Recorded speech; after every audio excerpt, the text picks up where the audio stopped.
ഈശോ മിശിഹായ്ക്ക് സ്തുതിയായിരിക്കട്ടെ. മാതൃവാത്സല്യത്തിന്റെയും സ്നേഹസഹനങ്ങളുടെയും തീച്ചൂളയിൽ ബന്ധനീറി രക്ഷാകരമാക്കിയ അമലോത്ഭവമാണ് പരിശുദ്ധ കന്യകാമറിയം.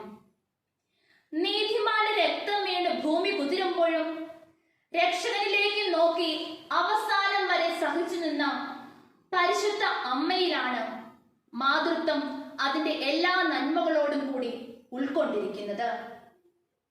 ലഹരിയുടെയും അസന്മാർഗികതയുടെയും കിനാവള്ളികളാൽ ചുറ്റപ്പെട്ട ആധുനിക യുവതലമുറ അമ്മ മനസ്സുകളിൽ ഏൽപ്പിച്ച നോവിന്റെ ആഴങ്ങളിലേക്ക് സമുദ്രതാരം പോലെ തെളിഞ്ഞു വരുന്ന വെളിച്ചത്തുരുത്താണ് കർമ്മല മാതാവിന്റെ മാധ്യസ്ഥം. കാലിത്തൊഴുത്തു മുതൽ കാൽവരി വരെ നീളുന്ന രക്ഷാകര ചരിത്രത്തിലെ സഹയാത്രികയായ അമ്മ കാലാദേശങ്ങൾക്ക് അതീതമായി നമ്മുടെ പ്രതീക്ഷയുടെ ഉത്ഥാന പ്രത്യാശയായി ഇന്നും നിലകൊള്ളുന്നു.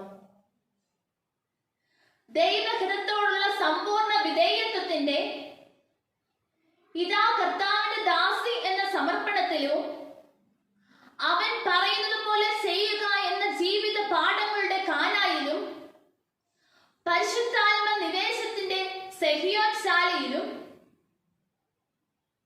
നമുക്ക് മാതൃകയും മധ്യസ്ഥയുമായി മാറിയ പരിശുദ്ധ അമ്മയുടെ നന്മകൾ നിറഞ്ഞ മാതൃത്വത്തിലേക്ക് ഇതാ നിന്റെ അമ്മ എന്ന വചനധാരയിൽ എല്ലാ അമ്മമാരും സമുന്നയിക്കപ്പെട്ടിരിക്കുന്നു. ഇഹലോകത്തിൽ പരിശുദ്ധ അമ്മയോടുള്ള മാതൃസ്നേഹവും സഹായവും സംരക്ഷണവും വ്രതബന്ധ ജീവിതത്തിന്റെ തവിട്ടു വസ്ത്രങ്ങളിലൂടെ നമ്മെ പൊതിയുന്നതിന്റെ പ്രതീകമാണ് ഉത്തരീയം. നിത്യതയിൽ നരകാഗ്നിയിൽ നിന്നുള്ള രക്ഷയുടെ അച്ചാരമായി അത് നിലകൊള്ളുന്നു.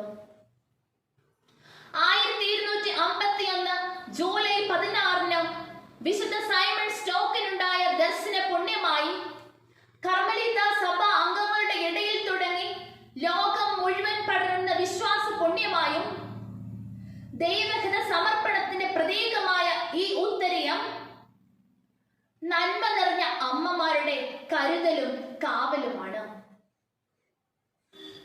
വിശ്വാസ വെല്ലുവിളികൾ നേരിടുന്ന ഈ ആധുനിക കാലഘട്ടത്തിൽ കർമ്മൽ മലയിൽ ഏലിയ പ്രവാചകന്റെ വിശ്വാസ തീഷ്ണത പോലെ ഉത്തരീയ ഭക്തി നമ്മുടെ കുടുംബങ്ങളെ വിശുദ്ധീകരിക്കട്ടെ.